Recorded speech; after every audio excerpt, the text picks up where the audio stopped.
Terima kasih Anda masih menyaksikan MNC News Now bersama saya David Silahoy. Pemirsa, keluarga korban tragedi Kanjuruhan pagi ini mendatangi Barreskrim Polri untuk membuat laporan terkait tragedi Kanjuruhan pada 1 Oktober 2022 lalu. Salah satu tuntutan mereka adalah meminta mantan Kapolda Jawa Timur ikut bertanggung jawab dalam tragedi Kanjuruhan.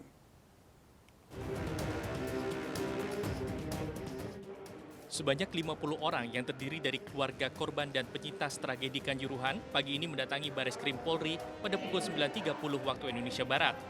Mereka berencana untuk membuat laporan polisi terkait peristiwa 1 Oktober 2022 di Kanjuruhan, Malang. Kuasa hukum tim gabungan Aremania mengatakan mereka membawa barang bukti berupa resume medis korban dan beberapa laporan terkait dengan kekerasan terhadap anak pada tragedi Kanjuruhan. Tim kuasa hukum gabungan Aremania menyebutkan dalam laporannya, mantan Kapolda Jawa Timur ikut bertanggung jawab dalam tragedi Kanjuruhan. Intinya adalah kita membuat laporan karena skema pemidanaan yang dibuat oleh Polda Jawa Timur itu tidak akan menyentuh seluruh peristiwa pidana di tanggal 1 Oktober itu. 359, 360 itu tidak akan mampu membuktikan seluruh tindak kejahatan yang terjadi di malam hari itu. Nah, laporan yang sekarang dari keluarga korban itu adalah untuk kita menyampaikan fakta-fakta yang selama ini belum dilihat secara utuh oleh penyidik polisi di Kepolisian Jawa Timur. Pihak yang paling bertanggung jawab tentu saja adalah perwira paling tinggi di Polda Jawa Timur waktu itu, yaitu Pak Kapolda. Begitu. Sebelumnya rombongan keluarga korban dan penyintas tragedi Kanjuruhan ini mendatangi Komnas HAM untuk menindaklanjuti suatu hal yang sebelumnya diprotes ke anggota Komnas HAM periode sebelumnya. Mereka menganggap rekomendasi yang disampaikan sebelumnya terlalu terburu-buru dan tidak melibatkan pihak korban.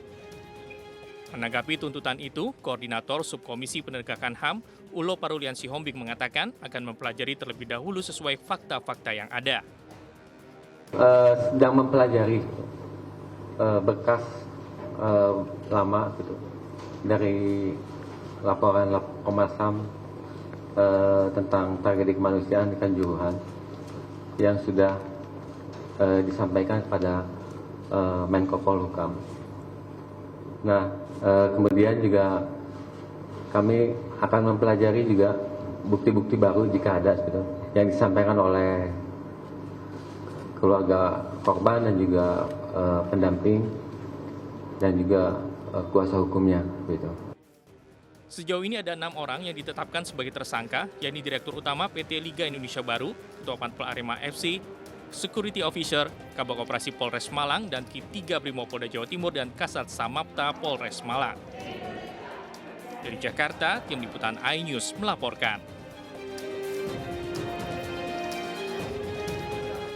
Pemirsa, telah terhubung bersama kami rekan Esra Ambarita di Barreskrim Polri Jakarta. Selamat sore Esra, apa saja yang dilaporkan kuasa hukum keluarga korban dan penyintas Kanjuruhan?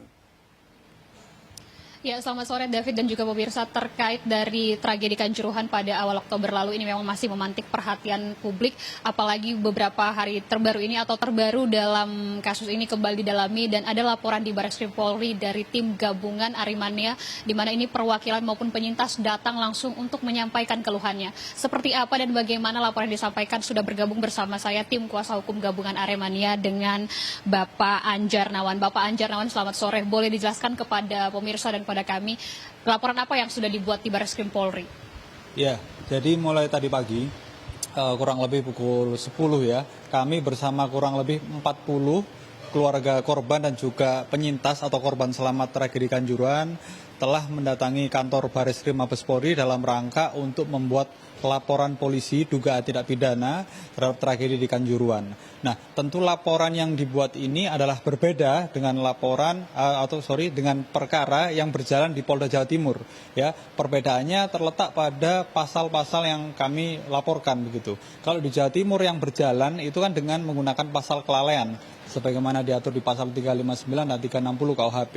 Nah, kami dan juga korban pada umumnya merasa kurang sependapat dan kurang sepakat atas pengenaan pasal itu khususnya terhadap 3 anggota aparat yang saat ini jadi tersangka. Karena kami menduga di sana sebenarnya bukan kelalaian, melainkan ada dugaan kesengajaan yang dilakukan khususnya terhadap tindakan penembakan gas air mata secara berlebihan atau tidak terukur yang mengakibatkan jatuhnya banyak korban jiwa maupun luka. Sejauh ini bagaimana respon dari penyidik menanggapi laporan dari penyintas maupun para korban? Ya, Tadi kami sudah bertemu dengan piket konsul, jadi ada dari beberapa unsur tadi kami telah paparkan ya peristiwanya seperti apa, konstruksi pasalnya seperti apa, kurang lebih berlangsung 90 menit ya. Pada sisi yang lain tadi para korban dan juga penyintas sudah juga ditemui langsung oleh pejabat dari Bareskrim, yaitu oleh Bapak Karo bin Opsnal Bareskrim. Mereka pada intinya sudah menyampaikan keluh kesahnya, begitu. Mereka menyampaikan keluh kesahnya. Yang pertama adalah mereka menyampaikan protes keras ya terhadap penggunaan gas air mata di Stadion Kanjuruhan saat itu yang akhirnya mengakibatkan timbulnya banyak korban. Itu yang pertama. Yang kedua, terkait perkara yang berjalan di Jawa Timur, mereka merasakan kurang adanya keadilan. Mereka tidak puas. Oleh karena itulah mereka berangkat bersama-sama ke Jakarta untuk mencari keadilan. Dalam hal ini dengan cara membuat laporan baru yang lebih membuka perspektif korban dan dengan pasal-pasal yang lebih tepat dikenakan begitu. Baik, terakhir Mas, bukankah sudah ditetapkan 6 tersangka dan dengan pasal kelalaian? Apa yang diharapkan sebenarnya dari tim kuasa hukum ini? Ya, tentu harapannya seperti yang beredar di hashtag sosial media dan segala macam ya. Teman-teman di Malang punya gerakan usut tuntas ya, punya seruan atau semangat usut tuntas. Usut tuntas itu adalah mengurai segala persoalan khususnya kaitannya dengan penegakan hukum. Artinya kita ingin setiap pihak ya yang terlibat di peristiwa itu dapat diadili ya. Kemudian semua fakta yang berkaitan dengan peristiwa Kanjuruhan itu dapat dibuka dengan seterang-terangnya, tidak ada yang ditutupi ya. Seperti yang kita tahu yang terakhir kan beredar kabar bahwa perkara yang berjalan di Polda Jawa Timur ada hasil rekonstruksi yang mengatakan tidak ada tembakan gas air mata ke arah tribun. Nah, ini kan sangat melukai perasaan para korban, sementara faktanya itu ada begitu. Nah, karena itulah kami ingin mencari keadilan dengan cara lain, salah satunya adalah membuat laporan saat ini di Bareskrim. Terima kasih Mas Anjar atas waktunya, sehat selalu dan semoga langsung terdaftar. Baik pemirsa, demikian tadi wawancara saya dengan tim kuasa hukum dari Aremania maupun perwakilannya. Dua kata yang menjadi perwakilan adalah usut tuntas sedalam-dalamnya kasus ini, baik mereka yang merasakan khususnya perempuan maupun anak-anak dalam dugaan kekerasan maupun penganiayaan. Kembali ke Anda, David. Baik, terima kasih Esra Ambarita untuk laporan langsungnya dari Bareskrim Polri Jakarta. Selamat bertugas kembali.